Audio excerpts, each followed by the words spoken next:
और तू इतना देर से कहा है? हम ठीक समय पे आइल प्रकाश। जब तोहरा घर ये पहन ना आवेला तो काहे के पहन ले बाबा? अरे हाँ हो, तू तो ठीक है कहत बाड़।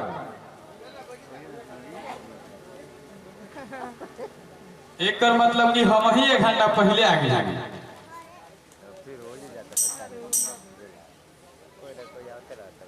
अरे छोड़ा उ सब बात, अब बताओ कि हमरा घुमावे ना ले चलबो? चल कहाँ चलबू पहले ही बताओ। हमने के सबसे पहले कुराइच में महावीर जी में गोर लागे चले के, ओकरा बाद घूमत घूमत चारा चली चल जी, ओकरा बाद घरे चलावल जी। अब पनिया वाला रौजा सूख हल्का रौजा ना चलबू? चलो वहाँ घूम लेबे का? अब पायलट बाबा के मंदिरों बनल बा, वहाँ ना चलेगा? चला के गाना गाओ रे।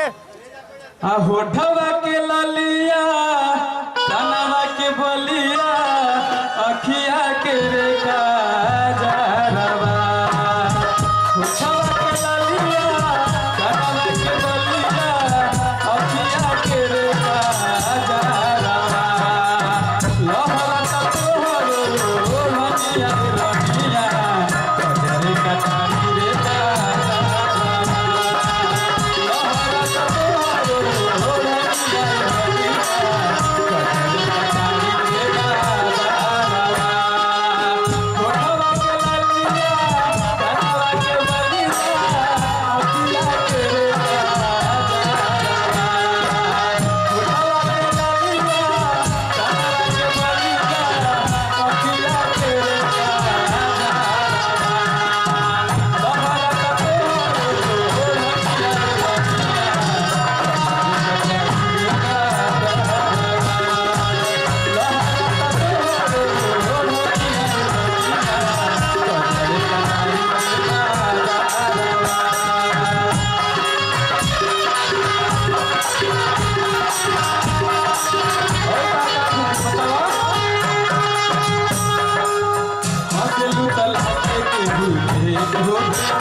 हंसलू तला के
देर हो गई, चलो अब घरे चले के।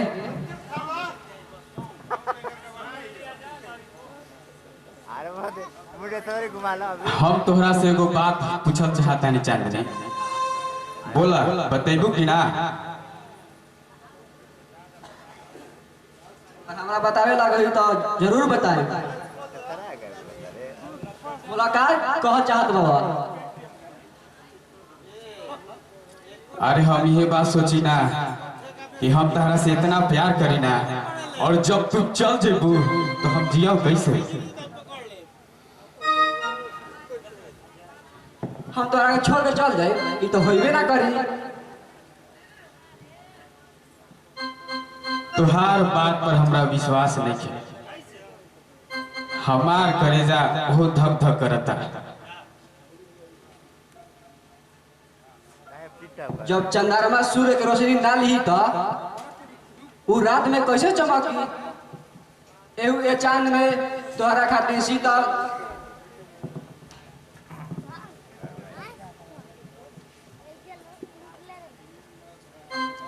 हमहू भगवान से यह विनती करता नहीं कि हमने के जोड़ी हमेशा सलामत रखे।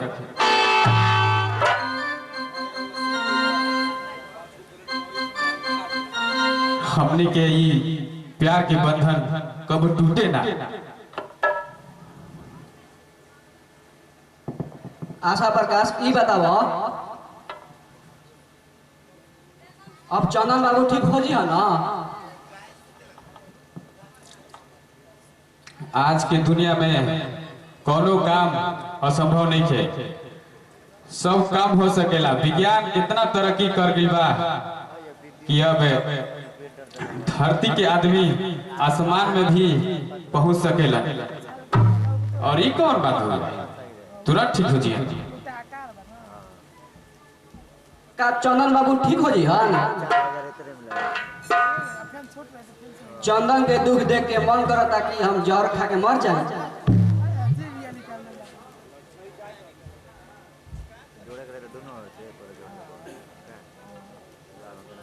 उनकरा के दिखावे से पहले यह सब सोचत बड़ू।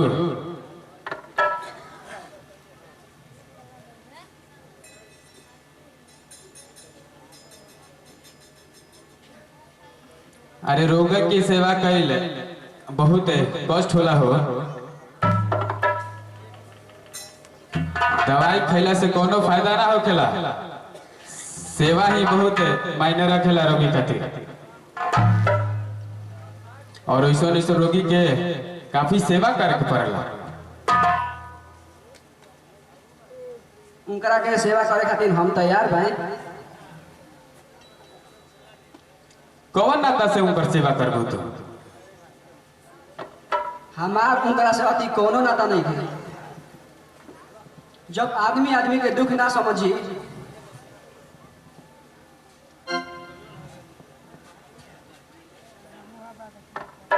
चांदनी, उनकर सेवा कैल तोहरा से ना सपरी।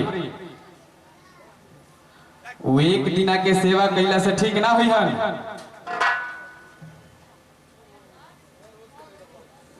जब ले वो ठीक ना हुई तब से हम सेवा करत रह। एगो कोढ़ी के सेवा कैल इतना आसान बात नहीं है। अभी तू अपना घर में एगो काम नहीं को कैले, और तू कैसे सेवा कर सकेलू उनकर? चांदनी असंभव काम को संभव कर दी, पत्थर पर डूब दी प्रकाश। ठीक बा, जब तू ना मनबू तो हम का कर? तोहरा मन में जौन आवता तू हे कर, हम ना रुकब तारा के। हे भगवान, हमारा आसरा तो पानी न फेरम। हम उनकरा के सेवा करम, हम उनकरा के जियाई।